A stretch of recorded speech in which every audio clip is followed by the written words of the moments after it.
According to a Buddhist legend, Mahākāśyapa, the real Mahākāśyapa, the monk, one of the foremost disciples of the Buddha, is still alive today on earth.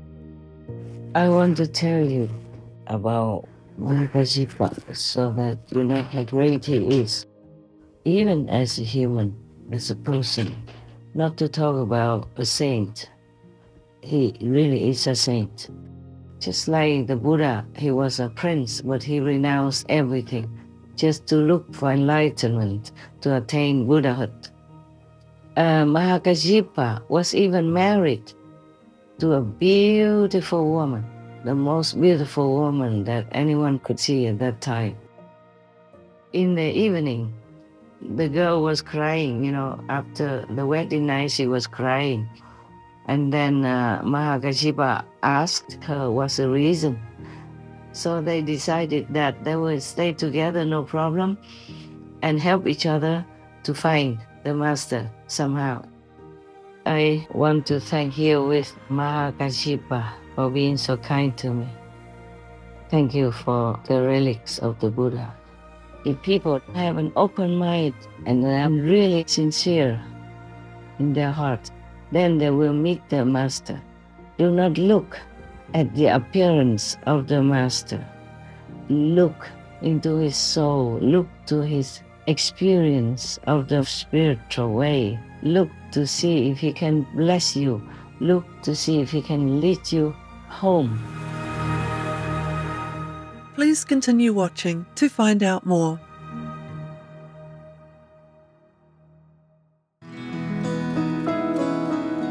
On Sunday, July 14th, 2024, our most benevolent Supreme Master Ching Hai, vegan, amidst her intensive meditation retreat to benefit all beings on the planet, took time to send an uplifting message highlighting the life of the venerated Mahākāśyapa, vegan, one of the foremost disciples of the worshipped Shakyamuni Buddha, vegan.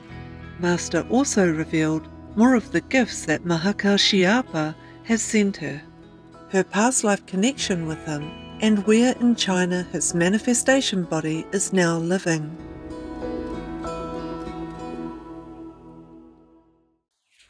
Hi there, all the beautiful souls that descended into this world to give benefits to all others, as many as you are capable, according to God's grace and God's will. I'm glad you are in this world, and I love you for that, and I thank you for that. Even if you do some little good to others, even though you think it's little, but it could mean the world to the receiver. At least your soul is pure, your heart is benevolent, as you are worshiping God, praising all the masters, and thanking all the noble souls who are doing God's will for the benefit of all. I'm glad you're here with me. Otherwise, I probably would have felt or would be still feeling very lonely on this planet, as we are kind of far away from home. Though it's not far, but because of physical space, it makes us feel that it's far. But as long as we meditate inside, we can always contact home or make a brief visit to some nearby neighborhood of our heavenly home. I want to ask you, please also help me to thank Mahākāśyapa. Because I don't think I thank him enough. And I want to tell you his story so that some of you who don't know who he is would feel honored to know him. You see, Mahākāśyapa was one of the foremost disciples of the Buddha when the world honored one was still alive. And he was named the ascetic number 1. Buddha had 10 foremost disciples. And some of them had a title, like Mahākāśyapa is ascetic number one. Mahākāśyapa is like magical power number one. And the great Anand is good memory number one. Yes. There are more. Sariputra is the wisest, for example. And according to a Buddhist legend, Mahākāśyapa, the real Mahākāśyapa, the monk, one of the foremost disciples of the Buddha, is still alive today on earth and meditating in a place, maybe a cave in a mountain, which is named Chicken Foot. Yes, so the one who had given me the Buddha Sarira, your sister wanted me to change the photo that they put on in the first place. They were not the ones that Mahākāśyapa gave me, so she wanted me to change it to the real photograph. I really want to see it now, but I'm kind of far. I couldn't get there quickly enough yet. Besides, I'm still in retreat. I don't want to go too far. I shouldn't. Once you are in retreat, you should be always in one place, as concentrated as possible in one place.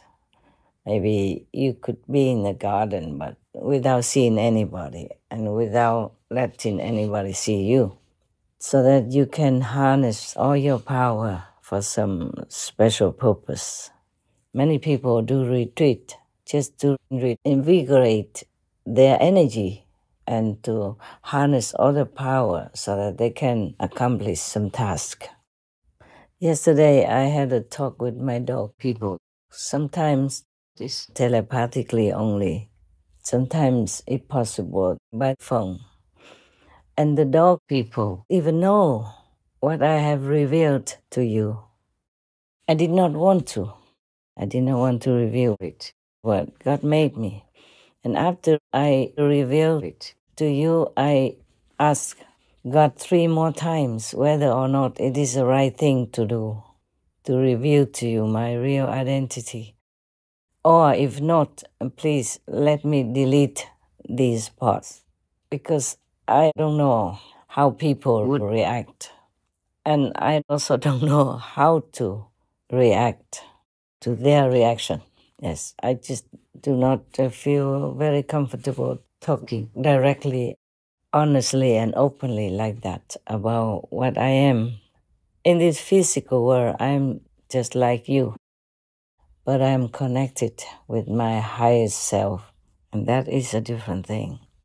Otherwise, I couldn't have enough power supply to do my work, which is a lot, and very, very heavy work. I want to tell you about Mahākāśyapa so that you know how great he is, even as a human, as a person, not to talk about a saint. He really is a saint. He kept his discipline. In Buddhism, you have 13 very strict disciplines which you have to adhere to in order to be called the best ascetic.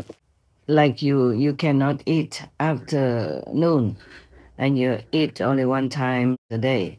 You have only 3 layers of monks' robes, and you have to collect the discarded cloth on the street, in the cemetery, or in the garbage area where people throw things away, to make your own clothes.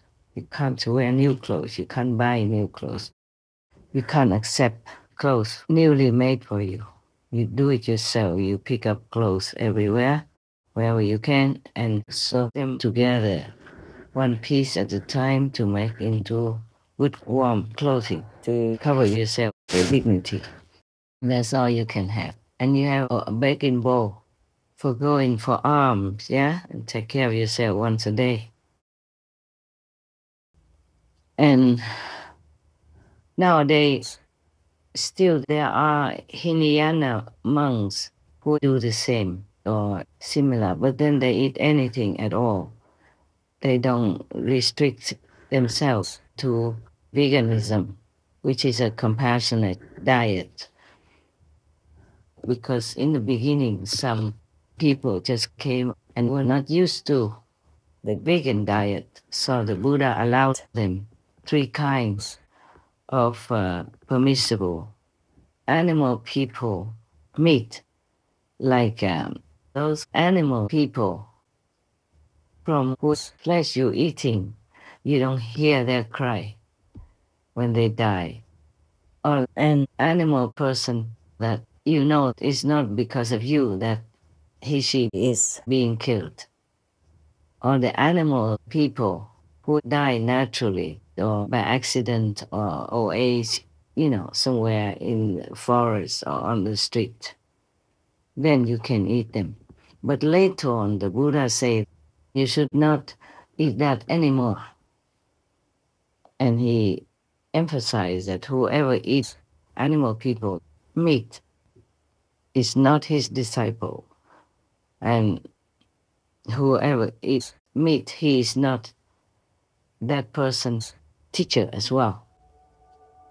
At that time, Arya, or sage Mahamati, or great wisdom, Bodhisattva Mahasattva, said to the Buddha, Bhagavan, or world-honored one, I see that in all worlds the wandering and births and deaths, the enlaced animosities, and the falling into evil paths are all caused by meat-eating and cyclical killing. Those behaviors increase greed and anger, and make living beings unable to escape from suffering. That is truly very painful.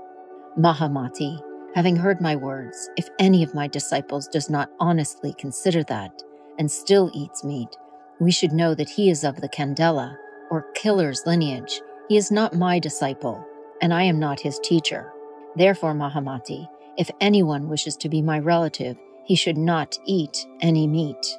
The Lankavatara Sutra, Tripitaka, number 671. And the Buddha was strictly vegan. Yeah, you can see some of the excerpts that I have expounded to you some years ago about how I said that Buddha was a vegan, because he named silk, down, milk, eggs, leather boots, or anything to do with animal people you should not use, because it causes suffering anyway. Bodhisattvas and pure monks walking on country paths will not even tread on living grasses, much less uproot them. How then can it be compassionate to gorge on other beings' blood and flesh? Monks who will not wear silks from the East, whether coarse or fine, who will not wear shoes or boots of leather, nor furs, nor birds down from our own country, and who will not consume milk, curds, or ghee, have truly freed themselves from the world. When they have paid their debts from previous lives, they will roam no longer through the 3 realms. Why? To wear parts of a being's body is to involve one's karma with that being, just as people have become bound to this earth by eating vegetables and grains. I can affirm that a person who neither eats the flesh of other beings, nor wears any part of the bodies of other beings, nor even thinks of eating or wearing these things, is a person who will gain liberation. What I have said is what Buddhas teach. Mara, the evil one, teaches otherwise. The Surangama Sutra. Even if that animal person is not killed because of you, if you eat it, then people will have to kill another animal person to sell to other people who want to buy, because you have eaten that portion of animal people. So there's one person missing, one chicken person missing. So if somebody wants to buy, they have to kill another chicken person to sell to you or to them. The Buddha taught compassion in all of the scriptures that he preached during his lifetime, which was many decades. So if a monk is supposed to follow the Buddha, he should adhere to compassion. That is normal. You do what your teachers do. Besides, it is, should not do things. You should not kill others to sustain your life. Just like you wouldn't want to be killed to sustain other beings' life. You wouldn't be willing to be killed so that a tiger can be filled, huh? No. So similarly, a chicken, a cow, a pig, a goat person would not want to be killed to sustain your life, to fill your stomach. If a monk is wearing, monk's robe, which is very dignified and represents liberation, represents compassion, and just sit there, munching, biting, gnawing, jumping a chicken person's leg, then I would feel very put off. I saw it before in some Hinayana Buddhist country, and it was really a sight that I would not want to see again. At that time, I was still, married, a householder. And then my husband and I traveled in many Asian Buddhist countries. He took me to those countries for vacation because he knew I was a devout Buddhist. In my house, we had an altar, flowers and fruit for the Buddhas. And he even planted flowers and, cut some for me to put on the altar for the Buddha. When he saw some flowers withered, he changed. And he planted some flowers in the outside garden for that purpose. And now, some people argue that the Buddha had advised that the Buddhist followers could eat 3 types of animal people, meat that I have mentioned above. But later, the Buddha didn't allow it anymore because the disciples had grown up. They should be used to the vegan diet, which is better, compassionate, and it's befitting a benevolent person, such as a monk. So even in some other sutra, or maybe the same sutra, some monk asked him what to do if when he went out for alms, some of the followers give them animal people meat with the rice or other vegetables. What to do? The Buddha said, take that meat part away and eat the rest. So overall, everywhere almost, the Buddha always advocated the compassionate diet, which is the vegan diet. Okay. Now, even if the Buddha did not force you to eat vegan or allow you to eat the 3 kinds of animal people meat, I would not want to. Why would we do that when we have plenty of food? Even nowadays, oh God, we could never eat all of the food that is produced, not to mention about the no-pain food that I adhere to. But not so often, even if you just can live with brown rice and sesame, that would be also okay. So I don't think we should argue about eating animal people, meat or not eating meat, the 3 kinds of pure meat or not. We should not, because to be a monk is really to be in a noble position. For me, Yeah. And the example that you make by the way you live your life is enormous to the faithful. They copy you. They learn from you because they respect you. So we would like to make a very, very noble example, a dignified example, befitting the representatives of the Buddhas and the representatives of God Almighty on earth. Imagine how this is sound to you if you are a child of God, if you're representing God, if you're representing the Buddha, and yet you're sitting there showing that you care nothing about the suffering of another being who was kicking quacking or mooing yesterday or a few hours before you chop it down. It's just normal common sense. For me, yeah. For you, of course, I think it may be the same. Most of you are the same, except some new ones or some at a lower level have less sensitive feelings. But for me, even though there's no pain food, I myself cannot even personally pluck them to bring in and eat when they are still alive. In the garden, for example. If it's already sold in the market, then I could maybe, but even then I don't feel very good. I prefer not to eat them. I prefer just like brown rice and sesame. There is enough nutrition for me to do all my heavy work, mentally, intellectually, and all kinds of other aspects as well. But still, if I can live on just very simple food, then I will be very happy. I wanted to tell you about Mahākāśyapa.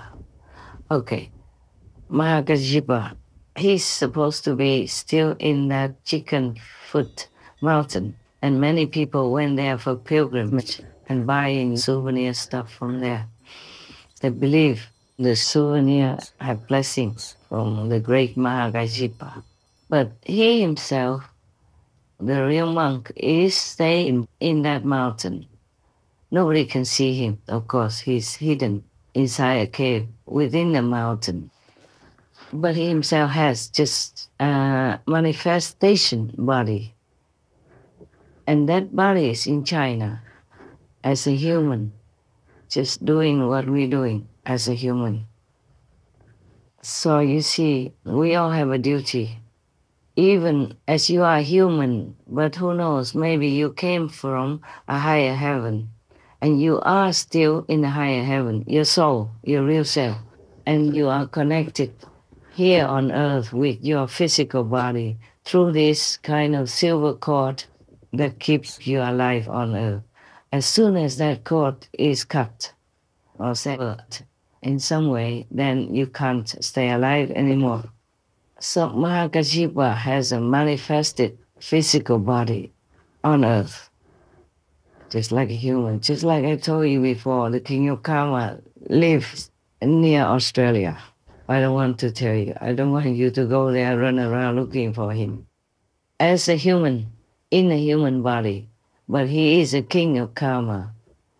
And he's still doing his job, both in the human world as well as in the invisible world, like astral world, for example. We talk sometimes, yeah. Now, Mahākāśyapa was a great being, a great saint. As a monk, he lived totally opposite to his life before in the mundane world. He was the son of a very rich family, so he had everything he wanted and lived in luxury. But since young, he always wanted to be a renunciate, to practice spiritually. He didn't want to stay in the house, continue his business, or enjoy the luxury. Just like the Buddha, he was a prince, but he renounced everything just to look for enlightenment, to attain Buddhahood. Mahākāśyapa was even married to a beautiful woman, the most beautiful woman that anyone could see at that time in that province, or maybe in the whole country. Excuse me. I want to tell you why I cough, but I wonder if I should. Let me ask. Yeah, don't worry, I'm not really sick or anything. It's just the karma that manifested from my interference with some war people. Namely, this is the king of karma even told me himself, because I didn't bother so much.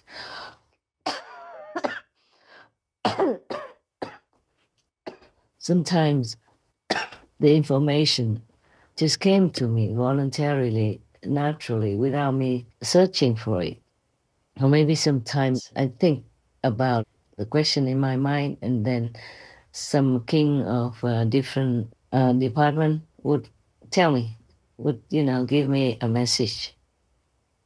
There are many kings of different fields, different missions. They all came to me one day because I was called King of Kings, of Kings, of Kings, yes.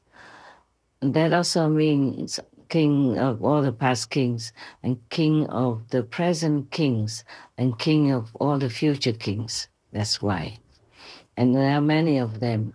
King of peace, king of war, king of the wind, king of the stars, king of the North Star, king of the South Star, king of benevolence, all kinds of kings. Even king of the zealous demons, or king of zealous ghosts. They all came to me one day. When was it? Was me last year then? Last year, sometime in April, yes. Some occasion, they all came just to pay respect. I don't bother them that much because they are busy. They're doing their job. And only when really necessary for some information, I would call upon them and we talk. So we don't talk a lot, like the way I talk to you. I wasn't aware of such a serious name before. I thought it was too long and they should cut it short. If they want to call me King of Kings, okay. And the other ones, they just say, okays. Okays means of kings. K-okays. Something like that. When I was writing something and they spell it out to me, I said, don't make it too long. I'm lazy to write. So that's why I was telling them like that. And I say, why do you all have to keep calling me this? It takes too long. Because sometimes they have to spell it to me and they don't call me just you and I. They call me King of Kings, of Kings, of Kings. And it's just too long for me. So one day they all came and say, this is why we call you King of Kings, of Kings, of Kings, because you are our king. And in the future, when other kings come, you will also be their king. And in the past, you were also king of all the kings. So now you know also all these questions in your mind, why I have this and that title. I didn't ask for it. The first time, I also didn't know it was me who talked to me. So I asked, who is it? And I told you already, I said, this is the ultimate master. I said, oh, we're very honored to know you. So the voice said, it's you yourself. There was an accompanying being next to the King of Kings who would tell me this and that and others. Introduced my title to me, which I never thought of. Too busy, and what for? Even if I'm King of Kings, what good does it do me anyway, yeah? I renounce everything already. It's just that I have to still keep remembering some, because that helps me to draw out much more power so that I can use it to help this world as much as I can. That's the reason why I still need the title, some of them, okay? And I never thought I would tell you that I'm Maitreya Buddha or the king of Dharma wheel turning, because I never thought about all these things. I'm too busy working every day. Just like if you graduated or if you're a doctor, you can't keep thinking, oh, I'm a doctor, how wonderful, how great. No, you're just taking care of your patients. That's all. It's only the patients that keep reminding you that you're a doctor. People who you are dealing with remind you that you're a doctor because they call you doctor this, doctor that. Yes, they even call your wife Madam Doctor, even if she doesn't have any doctor degree, because she is the wife of a doctor. Yeah, in German they call a doctor's wife also Mrs. Doctor. Yeah, Frau Doctor. So it's nice. See, if you're a woman and you want to be called doctor, just marry one. Very convenient. You don't have to study many, many years and working so hard for your doctor degree. What else do I want to tell you?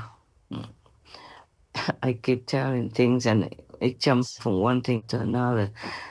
Mahākāśyapa never wanted to marry, but his parents wanted him to marry, of course, because he's a son, and he will inherit all their business, their properties, and he will have children for them and all that.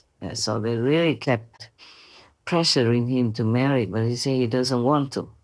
And they keep pressuring him. So one day, he asked a very famous, very good sculptor, who makes statues, to make a statue as the most beautiful woman you can ever imagine for him. And he brought it home. He said, parents, if you want me to marry, this is the kind of girl with virtues, with the heart who wants to also devote to spiritual practice. Then I will marry her. Oh, that was difficult for the parents to find such a beautiful girl. They didn't even know where. And then he said, okay, then let him leave home to beg for alms everywhere in the world, anywhere in the country at least, to find that woman for them. So the parents, because of the prospect that he is going to marry, let him go. So even then he was very young, but he already had this kind of monk mentality, monk spirit, monk's heart. So he went out, left the family behind, taking nothing, and with a begging bowl, went for alms and walked from one place to another, making that excuse just to find a spiritual teacher worthy to teach him. He was very intelligent as well. He knew many things, he learned everything, and he was perfect in many ways. So many teachers also could not continue to teach him anymore. But as fate would have it, the parents somehow had a friend who found this beautiful girl who looked exactly like the statue that he had made, even though he never met her before. So he had to marry. And the girl that the parents wanted him to marry also had a similar spirit like him. Didn't want to marry, just wanted to find a master and practice spiritually.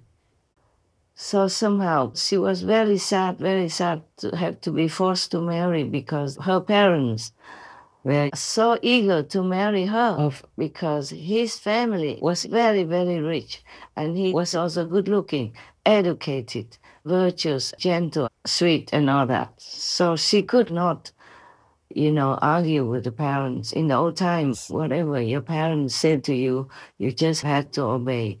Especially in the matter of marriage, they picked your partner for you. They picked your husband, your wife for you, and you couldn't say no. Yes. But mostly they would consult their astrology, the expert to see if both of them have a compatible spirit, like almost the same things, and have similar family heritage, a richness. Otherwise, there might be conflict. And they ask the astrologers whether or not the children are compatible, whether or not they will be okay. Many other things they ask to make sure before they marry their children to each other. If that family has money and all that, otherwise, if it's just a poor family, they just do it. Mostly, maybe they couldn't care too much, they couldn't afford too much. Now, both of them married, but they didn't know each other before, of course. And Mahākāśyapa doesn't want to do anything with the wife. So in the evening, the girl was crying, after the wedding night, she was crying. And then Mahākāśyapa asked her what's the reason. At first she didn't want to say it because she couldn't believe that she had such a good husband like Mahākāśyapa. But finally, after asking many times, she told him that she doesn't want to have any physical contact with any man. She doesn't want to be married. It's just because her parents forced her into this marriage, and now she's going to be ruined and doomed, being a wife. So, he was so happy to hear her say that. She just wanted to practice spiritually, wanted to find a real master. She didn't want any kind of mundane, physical, thing at all. And then he told her also his ideal. So they talked to each other, exchanged ideas. They both were very, very happy. So they decided that they would stay together, no problem, and help each other to find the master somehow. Whoever finds first will tell the other, yes, by chance or by any news or any other person's recommendation. So they didn't sleep with each other, yeah? They had 2 beds, slept in 2 separate quarters. And until their parents found out, they didn't like that. So then they had only 1 bed. They were forced to sleep in 1 bed together. But then they had the solution, like one slept and the other walked around or sat in meditation in the other corner, on the floor. And they took turns to do that. Therefore, they never had to sleep together, touching each other in bed. That's the kind of marriage they had. After they married, one day, the wife was eager to maybe like run away or something to find a master to practice, to be liberated, to be enlightened. But Mahākāśyapa told her, just wait a little longer, We can't just leave the parents like this. And he was very filial as well, and a good son. So after some years, the parents died. And then the son, Mahākāśyapa, sold all the properties and shared it with the servants who have been working in his house in his parents' time since he was young, and also gave it to the poor people in the vicinity. And then both of them just went on their way, just left a little bit, enough for survival. Mahākāśyapa said to the wife, the road is long and rough outside, so you stay here, wait for me. If I find a master, I will come back for you. So Mahākāśyapa kept going everywhere, and he found many so-called masters, but he didn't feel like they were worthy enough for him. And then one day he met Sakyamuni Buddha, and just after some conversation, he knew this was the one. He was so eager to be his disciple. He knelt down on the floor and begged for it. And so he became the Buddha's disciple, yes, a monk. And then he was so happy, he studied with him, went out begging and then studied and meditated. Everything was so good and peaceful. That's just the way he wanted. And he became an arhat in no time. But because before that, he had even been going out baking and eating only once a day already. So when he followed the Buddha, he continued the same. And Buddha praised him. And Mahākāśyapa, when he was very old already, the Buddha even advised him, told him that he should eat some better food with them, with the Sangha monks, so that he would have better health, a better body. But Mahākāśyapa said no, he cannot. He was so used to eating 1 meal a day, he used to this kind of discipline, 13 rules of discipline. So he could not change. So the Buddha said, okay, it's good. You can stay that way. Yes, as long as you're all right. And Mahākāśyapa was all right, and he is still all right. And I'm very indebted to him. I want to tell him again that I treasure the gift of Buddha's Sarira very much, very much. I don't know how to find words to express how much I appreciate it. And Mahākāśyapa also sent me a bowl like an alms bowl, a begging bowl, and some small pieces of yellow cloth. Mahākāśyapa is still sitting in Samadhi in Chickenfoot Mountain, waiting for Maitreya Buddha to appear in the world.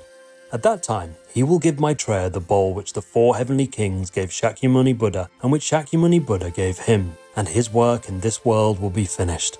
A commentary by the venerated Master Xuan Hua, vegetarian, of the Assembly of Arahat Sutra, the Amitabha Sutra.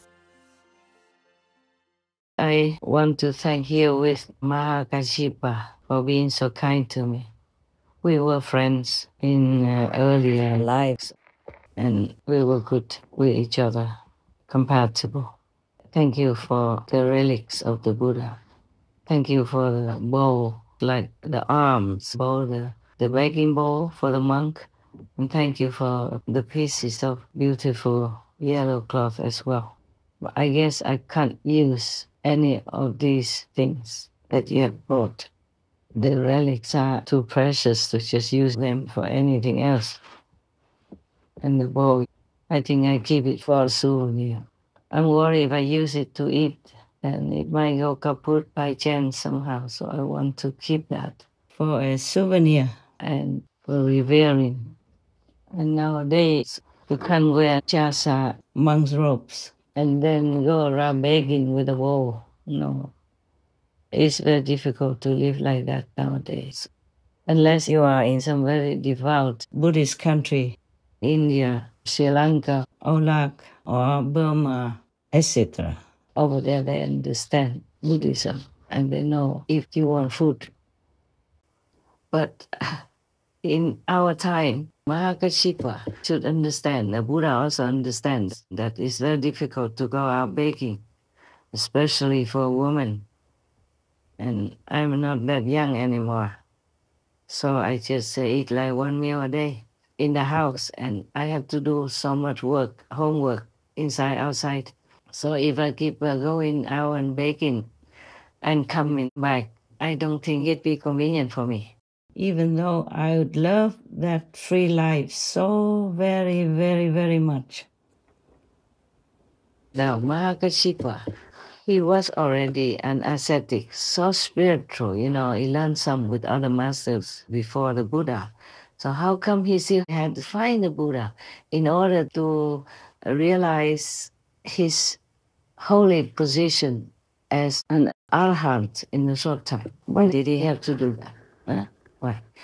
Because he knows you have to have a guide, you have to have an expert, you have to have this master who transmits the way to you with the master energy attached to it, in the beginning at least, to help you to go back into the inside realm where you belong. Yeah, and then slowly you walk home from the inside realm. If you don't have a master, a living master, a living teacher, then no matter what you do, you can say that 99% is not fruitful. Even if you can achieve some meditative power like a seer or some yogic power or something, it's not complete liberation, it's not Buddhahood.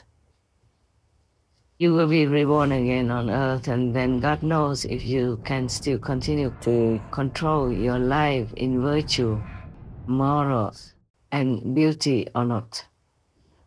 Without a real transmission of inner power to you, to open your own power, it's a very slim chance that you could enlighten yourself and reach liberation, or if learning some other method that is not suitable, that is not the ultimate. And after Mahākāśyapa sent for his wife, she came study with the Buddha, and in a short while she became an arhat also. It means saint already.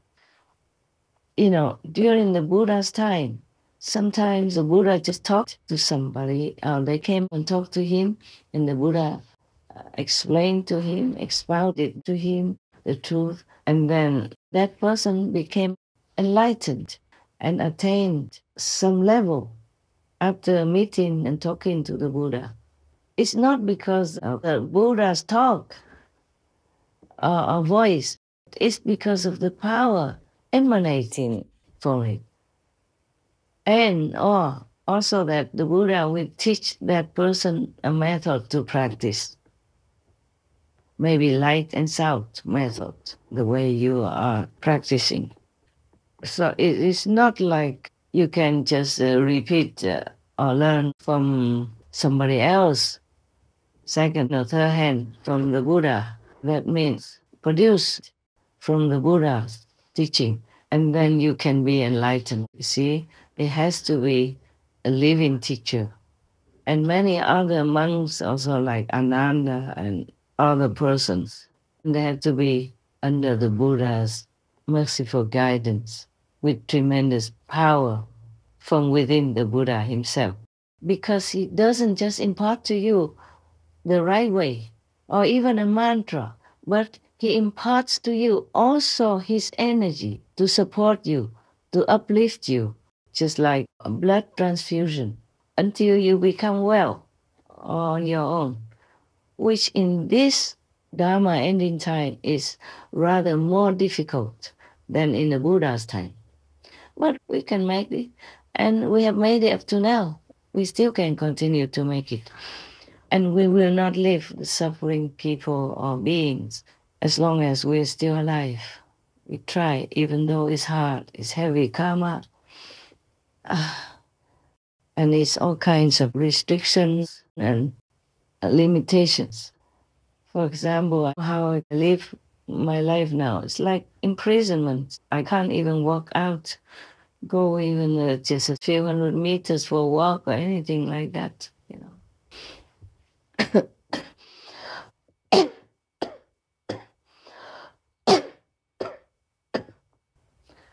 Even if I want to take some photographs, I have to see that maybe that place is empty, the garden has nobody looking, or take just some steps away from the door. You know, when it's quiet time and the whole area is empty. Yes. And then when I come back, I have to pay for it, you know, spiritually. I have to make it up more, meditate much longer. But then it's quite busy sometimes. If Shakyamuni Buddha had many different religious backgrounds of disciples, and if one of the different religious background disciples had become completely enlightened, or the successor of Shakyamuni Buddha, maybe this person was not living with the Buddha and was not the monk of the Buddha, but he was somewhere else on the other side of the country, or even in another country. Then, according to his master and the Buddha's order, he would either give initiation in his hometown or anywhere else and keep the appearance of his own religious background. So people come there to get enlightenment. I don't have to see a person from the same religious order as the Buddhas.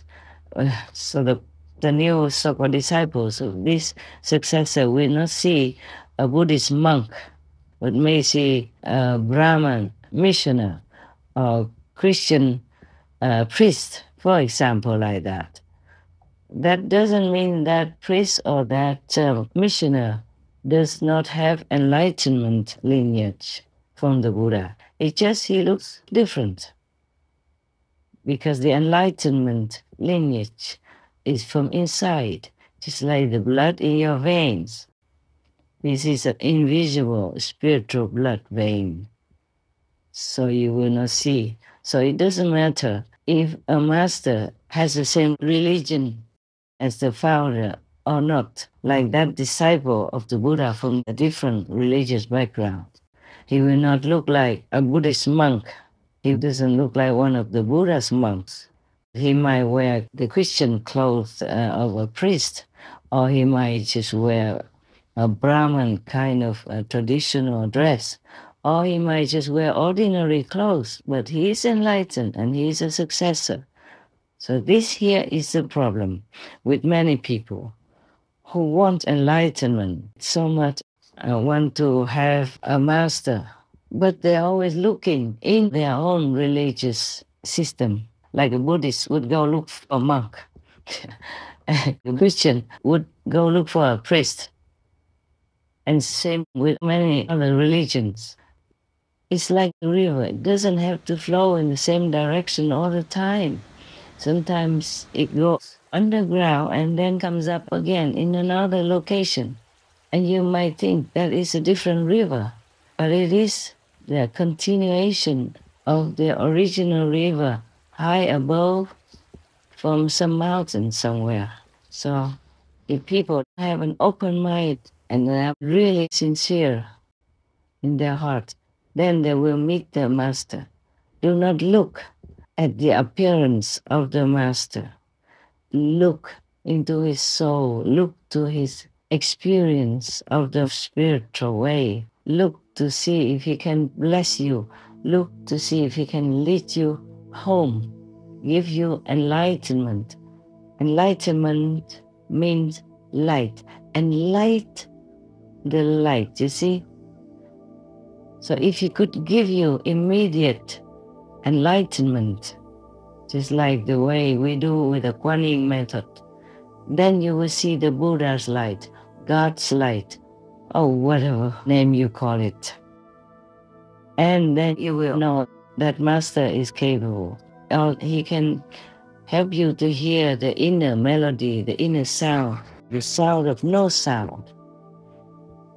That is how you know that Master is truly, completely enlightened, or at least an official successor of the enlightened Master.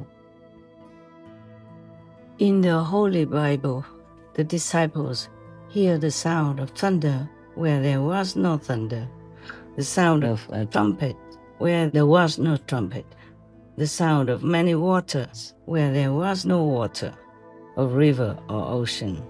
They see light as bright as fire where there was just a fresh living bush. In the Buddhist Diamond Sutra, Buddha said, "Do not look for appearance or sound from the outer world, because one cannot see the Buddha there." The Kuan Yin method gives you immediate inner experiences of the inner world, of inner light without light, of inner sound without sound. It's all from God's direct inner teaching, from Buddha's direct inner teaching. That's what you must know to be liberated in one lifetime, in this lifetime. Even in the Dharma ending time, in such a desperate, troublesome, and dangerous time as our time. So it depends on your luck, hey? Okay, but the criteria is that you have to see the light of heaven and hear the voice of heaven, the word of God, the teaching of the Buddha directly. That's the criteria. Because if you look for your own religious kind of system, the priest, monk, mullah, imam, prophet, or whatever you name it, then you might be disappointed. Because, as I said, like the river, it runs elsewhere. It doesn't stay in that same place all the time. After a while, it disappears underground and then it emerges again elsewhere. So enlightenment is what you seek, not the outer appearance of someone who should impart that enlightenment to you. So just to say that you can be enlightened alone without the Buddha, without the Master, is something almost like impossible. Like you polishing a brick, hoping to make it into a mirror. No, not at all, no good. And even if you meet somebody, maybe a monk, a priest, a mullah, a maharaji, and you might think you found the right one. Just after initiation or in the beginning or before, You wake up from your samadhi at the initiation time, and you might see the master become exhausted. And sometimes if you have your third eye open or your clairvoyant ability with you, you can see the master maybe being punished, being beaten up by those negative demons that jump out of your being, and other initiates at the same time. And maybe the master can get very sick, either immediately or, a little while after. And then she needs to recover her spiritual strength. So we really are in debt to all the masters in the past and present for sacrificing themselves to the utmost. Some disciples have very heavy karma, but the master never asks what he did before, how he will repay his kindness. No, nothing. It's all unconditional. It's all love, guidance, and truly caring in God's grace. You feel the love. If truly is a real master, the moment you meet them, you will feel something that lifts you up, even if they just give you a test. Like, okay, close your eyes and recite this Buddha's name or your religious founder's name. Then you immediately will enter into samadhi. Or before, he did not even need to tell you any instruction yet. Yeah, because our master power is beyond imagination. The stronger the master, the more she can take more souls back to heaven and make the disciples more comfortable in the physical life. Until then, only the lucky ones in the world truly meet the good master. Okay, if I have any other things to tell you, I think I talk more later. It's no rush. May God bestow upon you all the best. Not necessarily money or possessions, just the best. May you be well, may you be blessed, may you be loved. Know it and feel it. Please do meditate well. Thank God, praise God. Thank the Master, praise the Master. And you will be graced with abundance, physically, emotionally, and spiritually. Amen. So long.